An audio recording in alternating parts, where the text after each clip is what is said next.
નર્મદા જિલ્લાના પીછીપુરા ગામના જવાના રસ્તા પર આવેલા કોઝવે પર 2 દિવસથી પાણી ફરી વળતા પીછીપુરા રામપુરી વચ્ચેનો રસ્તો બંધ થયો હતો। વરસાદને કારણે પીછીપુરા અને રામપુરી વચ્ચે અશ્વિન નદી પર આવેલ કોઝવે પાણીમાં ગરકાવ થયો, જેના કારણે સામે કાંઠાના ગામો સંપર્ક વિહોણા થયા। વારંવાર રજૂઆત કરવા છતાં અહીં બ્રિજ બનાવવામાં આવતો નથી, એટલે વહેલી તકે રામપુરી અને પીછીપુરા વચ્ચે અશ્વિન નદી પર ઊંચો અને લાંબો બ્રિજ બનાવવામાં આવે તેવી ગામ લોકો દ્વારા માંગ કરવામાં આવી રહી છે। પીછીપુરા ગામ આવેલું છે, 2 દિવસથી છરકાતું નહીં કાલનું, અને નિશાળવાળો છોકરોને પ્રોબ્લેમ પડે છે આવવા જવાની, અને જવું હોય તો ફરીને 10 થી 10 કિલોમીટર ફરીને જવું પડે છે।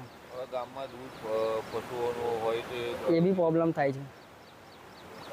આ કેટલા વર્ષોથી આવી પરિસ્થિતિ? ખાસા ઘણા વર્ષથી, 20 વર્ષથી।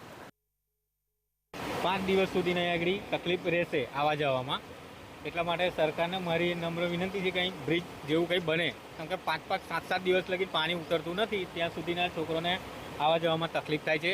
ડેરીમાં દૂધ ભરવાવાળા લોકોને બી તકલીફ થાય છે। વલસાડના કાંજણ રછોડ ગામની વાંકી નદીના